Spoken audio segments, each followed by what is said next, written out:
শুভ সকাল, শুভ সকাল, শুভ সকাল। সবাইকে জানাচ্ছি শুভ সকাল এবং আসসালামু আলাইকুম ওয়া রাহমাতুল্লাহি ওয়া বারাকাতুহু। তারপর আবার অনেকদিন পর চলে আসলাম। যদি একটু বিজি যাচ্ছে আর আমার মোবাইলটা একটু কাজ করছে না ঠিকভাবে, সেজন্য আমি ঠিকভাবে আসতে পারতেছি না আপনাদের সবার সামনে। সেজন্য আমি দুঃখিত এবং আমি আমার মোবাইল এখনও ঠিক করতে পারি নাই। জানি না কী হয়েছে। যার কারণে এই রীতিমতো পাচ্ছেন না। আমার সাথে এতটা যোগাযোগ হচ্ছে না, কারণ আমি নিজেও পারতেছি না, আমি এতটা কিছু বুঝিও না। সেজন্য যাই হোক, আজকে যাচ্ছিলাম হসপিটালে রক্ত দেওয়ার উদ্দেশ্যে। এখানে সারাদিনই রক্ত নেয় ওরা, কিন্তু আমাদের দেশে বা অথবা ইটালিতে দেখি সকালবেলা খালি পেটে যেতে হয় রক্ত দেওয়ার জন্য। বাট এখানে আমার কোনো নেই আর কি, সারাদিনই রক্ত নিচ্ছে। তা আমি যখনই যাই 3 মাস 4 মাস পর একবার যাওয়ার পরে, তা আমি না খেয়ে যাই আর কি। এখন বাজে 9:20, 9:40 আমার অ্যাপয়েন্টমেন্ট, ঠিক আছে।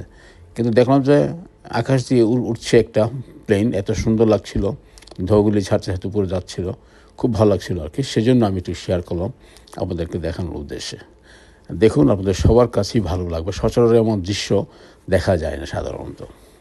তো সবাই আপনারা ভালো থাকবেন এবং সুস্থ থাকবেন। আশা করি যে আপনাদের কাছে এই ভিডিওটা অনেক ভালো লাগবে, কারণ আমি আশাবাদী এবং আমার নিজের কাছেও অনেক ভালো লেগেছে, ঠিক আছে। আল্লাহ হাফেজ, আসসালামু আলাইকুম। আবার আসবেন ইনশাআল্লাহ। আসসালামু আলাইকুম।